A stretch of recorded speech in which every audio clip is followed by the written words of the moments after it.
Fala, meus amigos, tudo bem com vocês? Diego Dalcoli mais uma vez falando sobre o livro do mês de janeiro, Um Guia contra Mentiras. Como pensar criticamente na era da pós-verdade. Esse livro aqui, como vocês podem ver, eu estou gostando bastante. Vou gravar um vídeo fazendo um apanhado de tudo de observações que eu fiz dele, de tudo que eu acho importante compartilhar com vocês. Muito na missão de tentar tornar o pensamento crítico um pouco mais popular. Vivemos tempos em que as pessoas perderam o filtro. Mas eu vim falar de uma inovação, como inovação pode ser simples, como você pode mudar a vida ou salvar milhões de vidas partindo da observação. Às vezes a gente pensa que inovação ou pensamento estratégico é algo que vem de um extraterrestre, ou só o CEO lá da Apple pode fazer. Mas a prática prova que isso é diferente.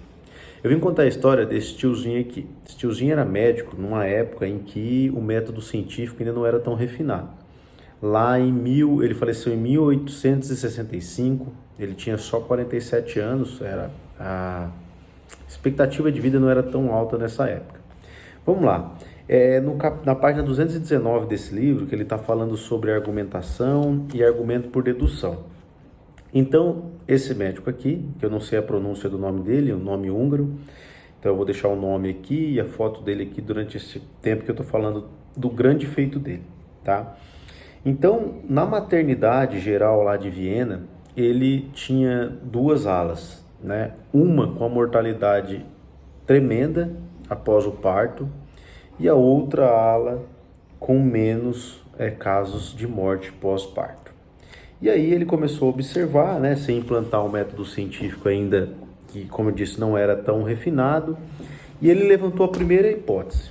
Quando alguém, uma mãe já tinha dado parto ali, e ela estava em situação de moribunda já, né, como ele traz aqui na obra, um padre vinha fazer extrema-unção e passava por todo o corredor lá, toda a ala, tocando um sino, fazendo as orações, porque ela estava falecida.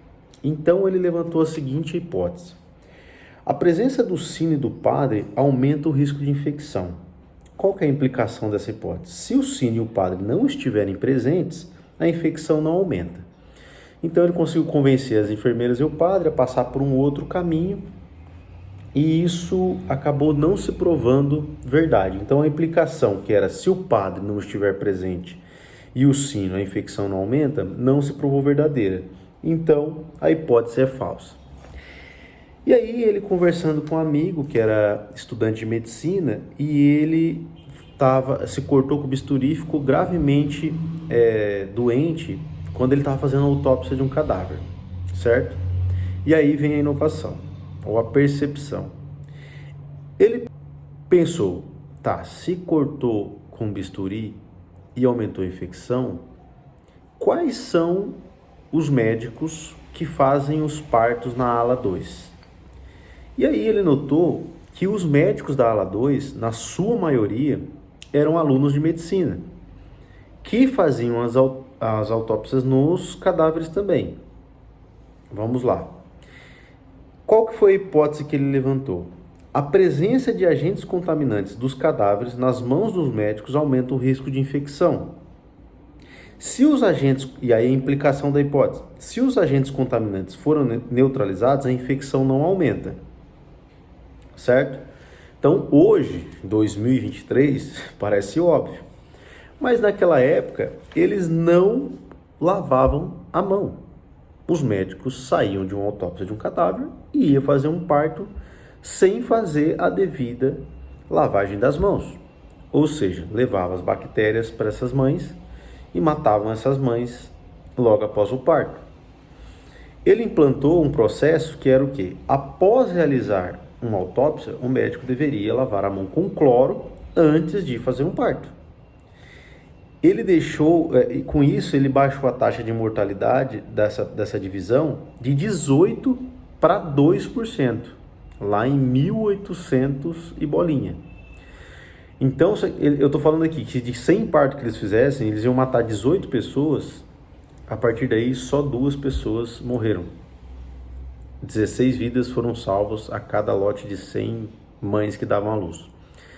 simplesmente por observar que as mãos não eram lavadas. Então, esse livro é muito interessante, né? Por isso que eu amo ler e trago e compartilho isso com vocês, porque às vezes a inovação que você precisa para a tua vida, para a tua empresa, para a tua mudança de hábito, seja tão simples como passar a lavar as mãos. Então fica aí, deixo essa dica para vocês. O livro, mais uma vez, vou mostrar aqui para vocês. Estou finalizando a leitura. Esse ano eu propus ler um livro por mês, para que eu estude o livro e realmente consiga compartilhar em várias pílulas de conhecimento aqui com vocês. Então eu já fiz vários vídeos curtos aqui no YouTube sobre esse livro e vou fazer um geral depois da conclusão da leitura, para que perfil que eu recomendo na minha visão, o que ele vai ajudar você. Mas a inovação, a grande ideia pode estar aí na sua cara, mais fácil do que você imagina. Um abraço, boas leituras e até mais. Tchau, tchau.